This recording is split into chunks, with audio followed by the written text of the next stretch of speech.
नमस्कार दोस्तों, welcome to your own channel wealth with Aarvi. तो आज हम लोग बात करने वाले हैं एक अच्छे स्टॉक के बारे में। अच्छे स्टॉक इन द सेंस कि अभी तो वो अच्छा स्टॉक नहीं है। अच्छा स्टॉक नहीं है इन द सेंस कि अभी तक वो आउट परफॉर्म नहीं किया है, एकदम से गिरा पड़ा स्टॉक है। लेकिन मुझे ऐसा लगता है कि डेफिनेटली मैं गलत भी हो सकता हूँ। मुझे ऐसा लगता है कि वो स्टॉक आगे आने वाले 10 15 20 साल में, मैं 10 15 20 साल का बात क्यों कर रहा हूँ, अभी का बात इसलिए नहीं कर रहा हूँ, वो सब इस आने वाले वीडियो में डेफिनेटली हम लोग बात करेंगे कि क्यों अभी ये आउट परफॉर्म नहीं कर रहा है और ना करेगा।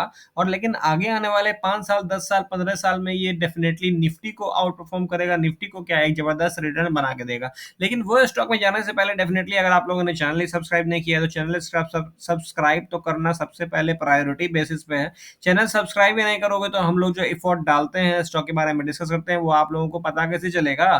तो पता भी चलना है ना, इसलिए चैनल सब्सक्राइब कर लेना और बेल आइकन प्रेस कर देना ताकि इस तरह का रेगुलर कंटेंट आप लोगों तक मिलते रहे। कंपनी का नाम है star health and allied insurance company. Star health insurance, health insurance. सबसे पहले तो हम लोग आ जाते हैं हेल्थ इंश्योरेंस पे। देखो, सोचने वाली बात यह है कि आज के डेट में कितने लोग हेल्थ के इंश्योरेंस लेके घूमते हैं। सबसे पहला बात है, कितने लोगों के पास तो लाइफ इंश्योरेंस है।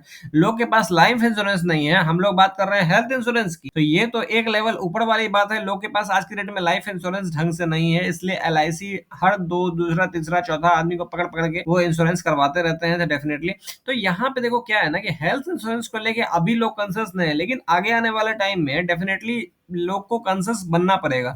अगर आप यूएस के बारे में बात करें, जो हम लोग डेफिनेटली वहां से सीखते हैं और वहीं का फॉलो आप करते आ रहे हैं, डेफिनेटली वेस्टर्न कल्चर अडॉप्ट करते आ रहे हैं, तो वो चीज वहां पे क्या है ना कि वहां पे सारा इंश्योरेंस जो है वो यूएस कंपनी है, सरकार द्वारा फ्री है। मतलब ऑलमोस्ट 100 में 95 लोगों का जो है इंश्योरेंस किया हुआ रहता है बाय द गवर्नमेंट या और बाय द प्राइवेट सेक्टर। तो डेफिनेटली वो चीज जो है यहाँ पे कल्चर आज ना तो कल झक मार के आना ही पड़ेगा। और इस स्टॉक को डेफिनेटली सबसे ज्यादा फायदा हो सकता है क्योंकि ये सबसे ज्यादा काम स्टार्ट कर चुके हैं। और ऐसा नहीं है कि हेल्थ सेक्टर में जो है सिर्फ और सिर्फ यही कंपनी है, लेकिन पर्टिकुलरली सिर्फ और सिर्फ ये कंपनी ऐसा है जो सिर्फ और सिर्फ हेल्थ इंश्योरेंस पे ज्यादा फोकस्ड करता है। वैसे इंश्योरेंस कंपनी में तो definitely SBI life number one, HDFC life, ICICI प्रोली, ICICI Lombard, ये सारे स्टॉक हैं जो सबसे जबरदस्त है। लेकिन अगर किसी का छोटे मार्केट कैप के बारे में बात करें जो हेल्थ सेक्टर को फोकस कर रहे हैं और वो कंपनी डिसेंट भी है, स्टार नाम से जुड़ा हुआ, तो एक अच्छा सा जुड़ा हुआ एक मतलब ग्रुप ऑफ इंस्टीट्यूशंस का जुड़ा हुआ चीज है। यहाँ पे सक्सेस रेशियो डेफिनेटली यहाँ पे हो सकता है। इन्वेस्टर का जो नाम मिलेगा डेफिनेटली यहाँ पे देखो, झुंझुनवाला राकेश राधा श्याम, लेट झुंझुनवाला राकेश राधे श्याम।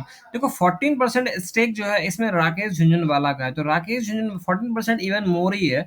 यहाँ पे भी 3% स्टेक दिख रहा है रेखा झुंझुनवाला को। तो मतलब 15 17% जो माल है वो डेफिनेटली प्रमोटर के पास है। प्रमोटर इसमें खुद है राकेश झुंझुनवाला। तो राकेश झुंझुनवाला एक वेल नोन नेम है जो फ्यूचरिस्टिक बिजनेस को लॉकआउट करने में जो है डेफिनेटली वो पॉपुलर है। जस्ट फॉर एग्जांपल उन्होंने टाइटन में एक अच्छा खासा स्टेक, एक मल्टी बैगर स्टेक बनाया हुआ है आज के रेट में भी, और बहुत दिन से बना के होल्ड किया हुआ है। तो डेफिनेटली विजन वाला बंदा था जो उसके पास लॉन्ग टर्म विजन था, और उनका स्टेक स्टार हेल्थ में उस तरह से हम लोग भी देख सकते हैं कि वैसे कंपनी में वो उन्होंने इन्वेस्टमेंट करके रखा है फॉर द लॉन्ग टर्म। और इसके चलिए फंडामेंटल रेशियोज के बारे में हम लोग बात करते हैं। तो डेफिनेटली ये हेल्थ सेक्टर से जुड़ा हुआ बिजनेस है। इसमें रिटेल हेल्थ में जो है इसका मार्केट शेयर जो है वो 31% है, और रिटेल हेल्थ में 55% है, और रिटेल हेल्थ इंश्योरेंस में जो है वो 31% है। तो मैं फिर से कह रहा हूँ, हेल्थ सेक्टर में फोकस्ड बिजनेस जो है वो स्टार हेल्थ है। अगर इसके मार्केट कैप के बारे में बात करें तो मार्केट कैप इसका 34,000 करोड़ का मार्केट कैप है। वहीं स्टॉक के वैल्यूएशन के बारे में बात करें तो सिर्फ और सिर्फ 38 के पी पे मिल रहा है। वहीं इंडस्ट्री का पी के बारे में बात करें तो इंडस्ट्री पी का 49 है। तो वैल्यू इन्वेस्टिंग के बारे में जब हम लोग बात कर रहे हैं तो यहाँ पे इंडस्ट्री से सस्ता मिल रहा है ये शेयर। यहाँ पे आज के डेट में जो बुल मार्केट चल रहा है वहां पे हर स्टॉक इंडस्ट्री से डबल ट्रिपल, सेल्स से डबल ट्रिपल, 4 गुना 5 गुना तक मिल रहा है। वहीं पे ये स्टॉक जो है इंडस्ट्री से सस्ता मिल रहा है। तो हम लोगों को पहले को तो ये बात सोचना है। Return on capital capital employed के बारे में बात करें तो 17% है, रिटर्न ऑन इक्विटी 14% है, और रिटर्न ऑन एसेट जो है वो 5% है। तो यहाँ पे 5% जो रिटर्न ऑन एसेट है वो इन्फ्लेशन इतना है। रिटर्न ऑन कैपिटल एम्प्लॉयड 17% है, ओके। रिटर्न ऑन इक्विटी भी 15% के आसपास है, ओके है। देखो मैं यहाँ ऐसा नहीं बोल रहा हूँ इस बिजनेस को लेकर कि आज आप अगर देखते हो तो कल से ये स्टॉक दौड़ने लगेगा, ऐसा कोई बात नहीं। नहीं है। इस स्टॉक में इस बिजनेस को खरीदने की जब हम लोग बात करते हैं तो हम लोग उस हिसाब से इस स्टॉक को कंसिडर कर रहे हैं कि अगर हम लोग हेल्थ इंश्योरेंस में अगर पैसा लगाना चाहते हैं तो स्टार हेल्थ इंश्योरेंस एक अच्छा ऑप्शन हो सकता है। ठीक है। डेट के बारे में बात करें तो डेट कंपनी के पास तो है नहीं, डेट फ्री कंपनी है। और एक खास बात ये हो जाता है ये सब स्टॉक में, इंश्योरेंस सेक्टर के सारे स्टॉक में उन लोगों के पास फ्री कैश फ्लो बहुत ज्यादा होता है। फ्री कैश फ्लो बहुत ज्यादा होता है। तो फ्री कैश फ्लो के बारे में बात करें तो 11,087 करोड़ का फ्री कैश फ्लो है। देखो जिस कंपनी में फ्री कैश फ्लो जनरेट होता है उस कंपनी के पास बहुत सारा अपॉर्चुनिटी होता है उसको इन्वेस्ट करने के लिए और ज्यादा एक्सपेंशन करने के लिए। तो उस हिसाब उस सब बिजनेस का जो है ग्रोथ रेट जो है थोड़ा सा आगे आने वाले टाइम में बेहतर हो सकता है। अगर लॉस मेकिंग कंपनी भी आज के डेट में अगर कोई कंपनी है, वैसे ये तो नहीं है, लेकिन अगर कोई कंपनी के बारे में बात करें जो लॉस मेकिंग कंपनी है और उसमें फ्री कैश फ्लो पॉजिटिव है तो इसका मैक्सिमम चांस है कि आगे आने वाले टाइम में वो अपना डेट अपना खत्म कर लेंगे और प्रॉफिटेबिलिटी प्रॉफिट वाली कंपनी हो जाएगी। लेकिन देखो प्रॉफिट वाली कंपनी तो हो जाएगी, तो उस जब जिसमें हो जाएगी प्रॉफिट वाली कंपनी ना, तो उसमें प्राइस भी आपको जो है ना प्रॉफिट होने वाली कंपनी में मिलेगा। समझ रहे हो ना? तो उसमें आप सोचोगे क्या कि ये स्टॉक में मेरे को पहले सस्ता मिल रहा था आज भी सस्ता मिले, तो नहीं मिलेगा। तो जब स्टॉक जिस सिनेरियो में प्रेजेंट होता है उस स्टॉक को उस सिनेरियो में ही लेना चाहिए और आगे एक्सपेक्ट करना चाहिए कि इसका बिजनेस मॉडल क्या है और आगे क्या हो सकता है। अगर सेल्स ग्रोथ के बारे में बात करें तो सेल्स ग्रोथ का 16% का है। तो सेल्स ग्रोथ यहाँ पे कोई दो राय नहीं है। अगर पिछले 3 साल के बारे में बात करें तो 40% का सीएजीआर रहा है पिछले 3 साल का सेल्स ग्रोथ का। तो सेल्स ग्रोथ यहाँ पे जबरदस्त इन लोग अपना कर रहे हैं और फ्री कैश फ्लो भी पॉजिटिव है। तो यहाँ पे इन्वेस्टमेंट करके लॉन्ग टर्म के लिए वेट करने के लिए यहाँ पे कोई तकलीफ वाली बात नहीं होना चाहिए। अगर ईपीएस के बारे में बात करें तो ईपीएस भी इसका निगेटिव से जो है वो पॉजिटिव ऑलरेडी हो चुका है। देखो निगेटिव क्या था ना, निगेटिव कोविड के टाइम में था, जब कोविड का जो 19-20 केस का जिस समय मार पड़ा हुआ था उसमें हेल्थ सेक्टर पे मार पड़ा हुआ था और इन लोगों ने पैसा बना के पैसा लोगों को दिया, इसलिए ये निगेटिव है। तो डेफिनेटली यहाँ पे जो है प्रॉफिट घट गया था, लेकिन कोविड जैसा सिनेरियो हमेशा नहीं आता है और ना आएगा।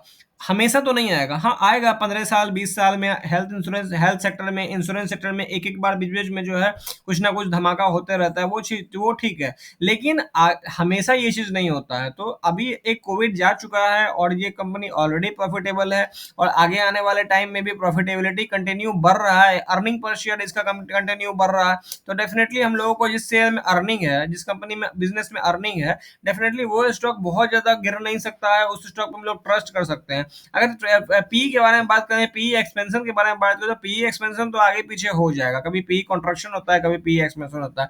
अगर इस स्टॉक के बारे में बात करें तो जब से लिस्ट हुआ है तब से पी कॉन्ट्रैक्शन हो रहा है और इसमें एक बॉटम बना था पी का 34 के आसपास, वहां से फिर से बाउंस किया और फिर से थोड़ा सा नीचे ही मिल रहा है अभी के मार्केट करेक्शन में। तो ये स्टॉक के बारे में बात करें तो ये स्टॉक अगर पिछले ऑल टाइम के बारे में बात करें 942 होने के बाद 578 पे अभी मिल रहा है। 52 वीक लो जो है 450 के आसपास का बना चुका है। तो यहाँ पे अगर इस स्टॉक में 500 के आसपास अगर स्टॉक मिलता है तो हम लोग वहां पे कंसिडर डेफिनेटली हम लोग को करना चाहिए फॉर लॉन्ग टर्म।